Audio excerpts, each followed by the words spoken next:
Hi there. It's your lucky day today. You are going to get to experience the global premiere of a brand new podcast. And so I'm going to ask you to close your eyes, and the lights will be dimmed, and you will experience something very, very exciting.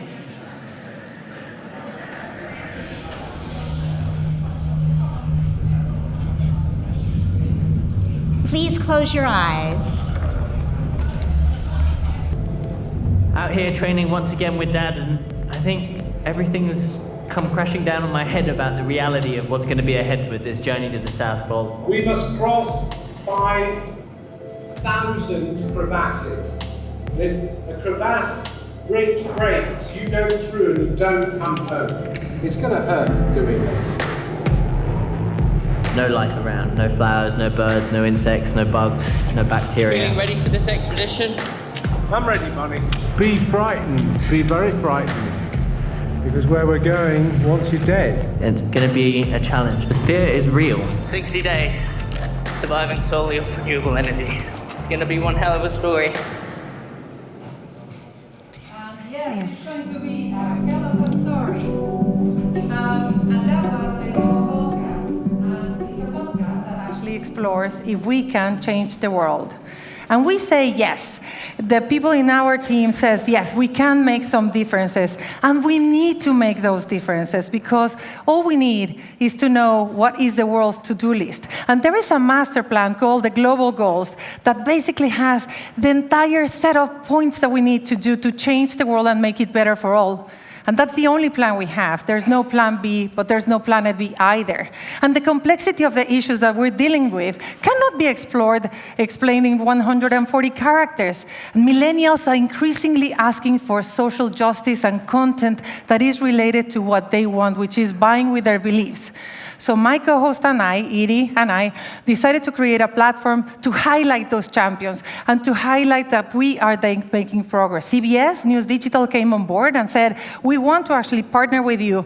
And not only them, but the entire UN and the UN system came along and said, we trust you to tell our story. And we were not alone. All of a sudden, a lot of partners have joined us, and we just launched last week on Wednesday. And it is actually quite interesting to see how people want to not only be informed, but also take action. And one of our partners, Bono's daughter, Jordan, created actually the action campaign for all of the things that we're doing. So when we're telling you that we're going to tell stories, the stories that we're going to be telling are the stories like Brenda. Brenda crossed the Rio Grande, actually was separated from her parents, sneaked in the back of a truck to get to Dallas, where she got an internship in Google. And now she is actually making some progress. And what we know is that the narrative out there is really fractured. And people don't really know what's true, what's not, and what to believe. So we need to actually extract and provide as much facts and information, facts and figures to people so that they can make their own judgment about the things that are so complex, beyond politics, beyond the negative news that we're seeing. And what we're promising in our podcast is that when you hear these stories, you will understand the life of someone like Pretty that didn't have hopes and didn't have a dream. But the story I'm going to tell today is the story of Robert, the one that I'm launching today, is the story of Robert and Barney Swan, father and son, that started a crusade to Antarctica, 60 days, 600 miles, only on renewable energy. And all of that suffering to make the point that we, each of us, can make, if they can make it in Antarctica only in renewable energy, all of us can make a difference. And all of us can actually try to understand how these stories matter, not only for us here, but to everybody. And they are flying right now as we speak to Davos, because they're going to come to us. We're going to be telling the stories in 12 times this year, but not only those very produced stories that I really hope that you can hear, but also we're going to be around the world in a global Goalscast tour. And this is where I would like you to ask. So do you really think that we can change the world? Well, hell yes, we can. And we can do it if we act together. And doing it, it means understanding that the stories of Preeti, the stories of Brenda matter. And if you listen to our podcast and you share it around with your friends, you share the stories of people that somehow need to be understood. And we also have, we're a non-for-profit, so if you are a musician like Peter Gabriel giving us music, you can give us design, music, art. But the most important is for you to actually understand that podcast is a growing mechanism for people to open their hearts, and we want you to enjoy this podcast. So, can we change the world? Hell yes.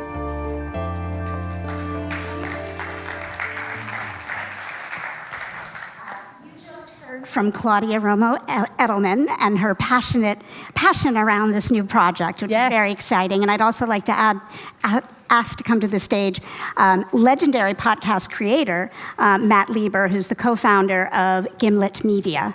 And it happens to live in Brooklyn, which is where I live, but we had to meet here. Go figure. So thank you for that great presentation, opening it up. And as somebody who works in social impact, I am so beyond excited that this is happening. But I think it's good if we just kind of step back for a moment and talk about podcasts. I mean, they almost kind of came out of nowhere a few years ago.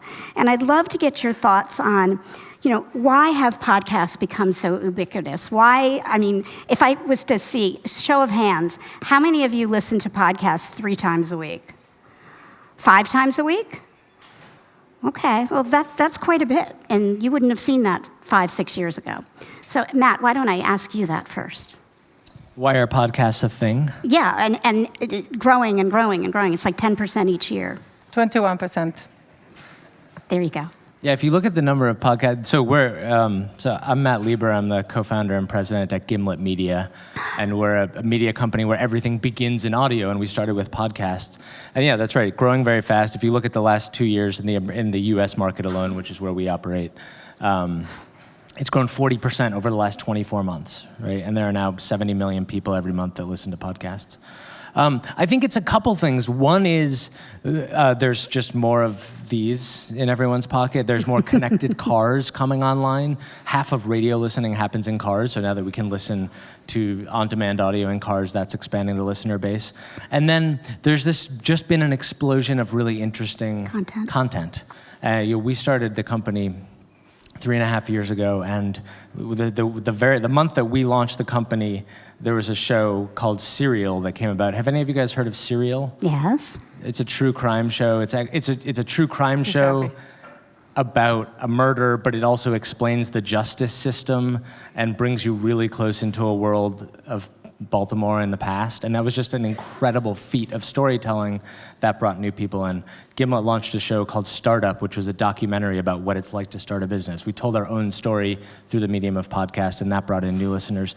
So now all of a sudden you're getting these kinds of stories that just are more personal and more connected than what you would get by looking at a screen. Yeah. Mm-hmm. That's the thing I love about audio, is how direct the connection is that you have. Like the piece that you were playing at the beginning, it says, we're going to have to cross 5,000 crevasses. Yes. Now, in my head, I saw 5,000 crevasses, and all of a sudden I was there. Yeah. And that just doesn't happen when you are scrolling on a screen. Yeah.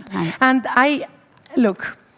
I was telling him that I am the most humble person because he is like the hero and the role model of podcasts, and sitting him next to him. I'm a humanitarian worker. I know about poverty and girls and so on, but like talking about the future of podcasts, and I feel super humbled but also passionate about it. And the reason why we got so many partners from, like the United Nations and NGOs and so on saying like, here it is, take my brand, take my story, I'll give it all, is because they saw the numbers, they saw the authenticity. And so just to, I think that one thing that struck me is that 42 million people listen to podcasts weekly, not only us do that. And that's 5 times bigger than the number of people that go to the movies each week. So you see the growth, right? Like it's 21 to 25% growth. And the reason why for me it was so important is, again, I said, the complexity of the issues we deal with, migration, you can't actually just explain it in an ad. I'm sorry, you can't. It's complex. It has so many parts. We just need to tell the story in something that allows us for that. And it is not affected by trust. You know, like more than 50% of the world has disconnected from watching news. It's just like everybody's shutting down and saying, like, I don't trust news organizations anymore. I don't know what's real from not, what is not. Trust is not affected, you know, like podcast is not affected by trust. It's a medium that is like super authentic and it's intimate. It's intimate. Look, I mean, like, I hate to say this, but to use this example, but it's really, as in, like, you have the television out there. You have your phone here or your newspapers here. Podcast is in you. It's almost like a Tampax. I mean, it's so in you. It's like totally in you. It's like so inside you that you develop this relationship with something that is so, like, you put it on your ear. You like, it's like in you. Yeah. And it just allows that to, and people catch it immediately. If the content is not good and you're not authentic, it comes across. I'm Mexican. I have this heavy accent. Not even Siri can understand what I'm saying. You know, like, but overall, I'm putting my heart on the table. I'm being vulnerable and saying, like, yeah, okay, you might not understand 1/3 of what I say, but we have transcriptions, you know, like, of the podcast, because it has to be authentic. I wouldn't want to go into accent optimization or just like having someone else, because you have to talk about the things that you care about in a way that, you know, like, I think it's picking up on podcast tremendously. If I could ask, though, Claudia, I mean, this is risque in the sense that it's social good being shared over podcasts, and it's very, very new. You don't see programming that is solely dedicated to, you know, the global goals. Right. So tell me how you kind of came up with this idea. How did it come into being, and where do you see it going in 1, 2, 3 years? So, I mean, like, the first one is when I was running communications for the Secretary General at the United Nations for the Sustainable Development Goals, and I am a super fan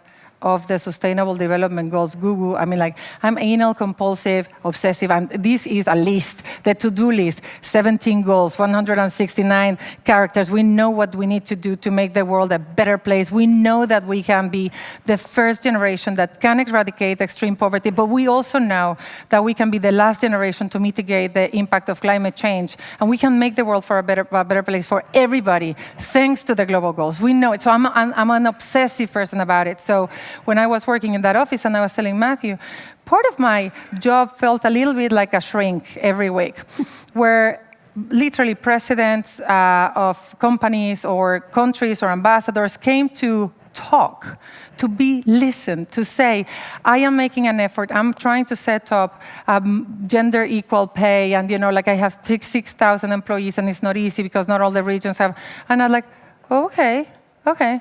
And they were like, thank you, bye. So that was happening all the time. So people needed to talk.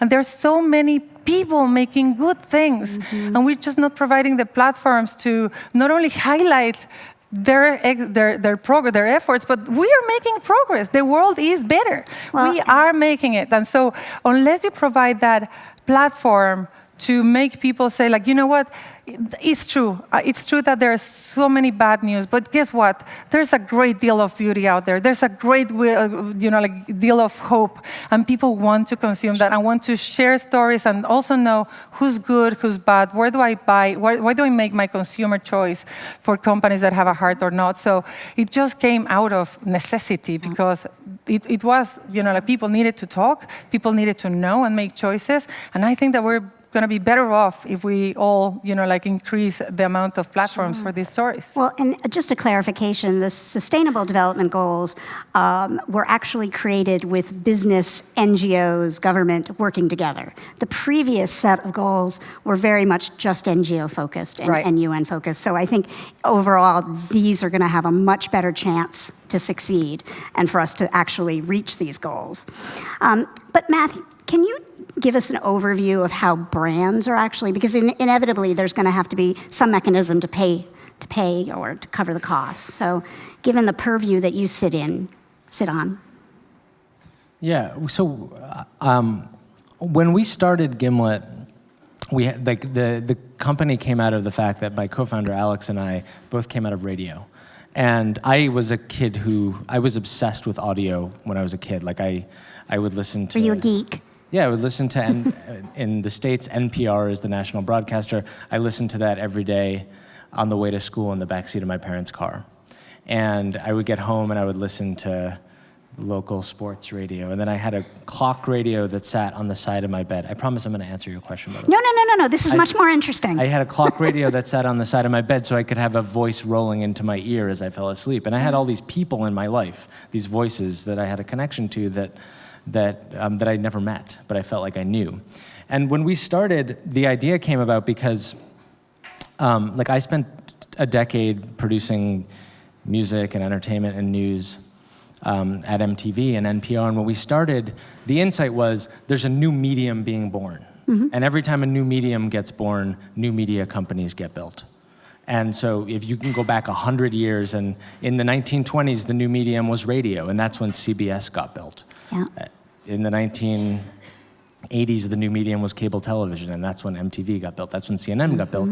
So Alex, my co-founder, and I both thought we could build a new kind of media company around on-demand audio, and that meant new ways of telling stories, and it also meant new ways of working with advertising. So we created a new ad model, which was basically a native way of doing advertising that feels like it's part of the show you're listening to. So all the ads you hear on Gimlet are made by us. They come in the voice of the host of the show, although it's totally transparent that you're listening to an advertisement. And we work with the biggest advertisers in the world. So we work with Ford Motor Company and Gatorade and Dell, Intel, Apple, Virgin. And see, I love that they're all going to be exposed to the global goals. And the thing is, it's actually a great medium. Audio is a great medium for brand advertising because you take this thing, which is a company, which is distant and faceless, and if you can tell a story around it, you create affinity. Right. And you create a sense of emotional connection. That's what audio is really good at, creating moments of emotional connection. And you can do that with brands. And so, it turns out I think it's the most effective way to do branding on mobile is through audio. Sure. Your story about, being a young boy and, being avid listener of all these shows and things. I remember when I was 8 or 9 years old on Cape Cod. If you use those, this tells you how old I am. But you know those little five and dime radios that just had an antenna. I don't even know what they're called. But you could pick up Soviet Union radio all the way from Cape Cod back then, and I would lie there at night and just listen to it. It was English broadcasting. But anyhow, back to the topic at hand. I mean, just one thing about what Matthew was saying is, if you really believe that millennials, and I actually start believing that baby boomers are in the same situation, all of a sudden baby boomers and millennials are somehow in the same group in terms of some of the choices and affinities that they have. But if you start looking at that, the audience of podcasts are highly educated, are educated people that want to learn more and want to get in depth into a subject. So it's by far easier, if I would be a brand, it's by far easier to say... I think you are a brand, actually. No, but if I would have a brand, if I would be a company, I would like to talk to people that are, going to be... If I am doing something good, like all the brands that you have, I think that podcast would be the right place to go because it's not only the most intimate, but also it's the one that has a how do you say that? Translation. Yeah. The easiest. We, for example, have 130 million captive audience just from the partners. I mean, tell me which brand wouldn't want to be seen by the activists and the tree huggers that all the partners, like the UN partners and so on, have, if they are doing something already good and they would like to target them. So it's kind of easy to also tailor. Sure. So what I always seem to have trouble is finding the podcast I want to listen to. You're clearly an expert in guiding people. What would you advise? Because there's a lot of content out there. What should you listen to? No, but how do you go about finding? I would say start with the global goals. Well, yes, of course. That's a given. But in terms of, sometimes it can be overwhelming. You go to the Apple store and there's hundreds and hundreds and thousands. Yeah, so if I meet you here this weekend, I will probably ask you to give me your phone. And then I'll ask you what's the best book you've read lately, or what's your favorite television show, and then I'll make a bespoke recommendation based on that. Of course, that doesn't scale. I think one of the reasons we're building Gimlet is because the idea was, can we build a brand that speaks to quality in the medium of podcasts, so the HBO of audio. Every show that HBO releases, you may not love everything they do, but everything is like, oh, that's going to be good, or that's worth a try. So that's what Gimlet's trying to do. So if you like tech, you should listen to Reply All. It's our show about the internet. If you're interested in business, check out Startup. If you like a thriller, listen to Homecoming. It's our fiction show. And I think, one of the reasons podcast hasn't grown faster, right? It's big, it's growing fast, but it's still, it's a quarter of people who listen to podcasts every month. It should be 100%. Yeah. 90% of people listen to the radio every month, and only a quarter listen to podcasts. There's way more interesting stuff going on in podcasts. So why is that? Well, one is its discovery is challenged. Yes. And there's a lot of smart people working on this, right? So our friends up at Spotify are working on this. The folks at Pandora are working on this. Apple is spending time here. So I think that is going to get fixed. Yeah. Sure. So tell us about the launch. Okay, this is the global launch of the Global Goals podcast. But then how are you going to get the word out?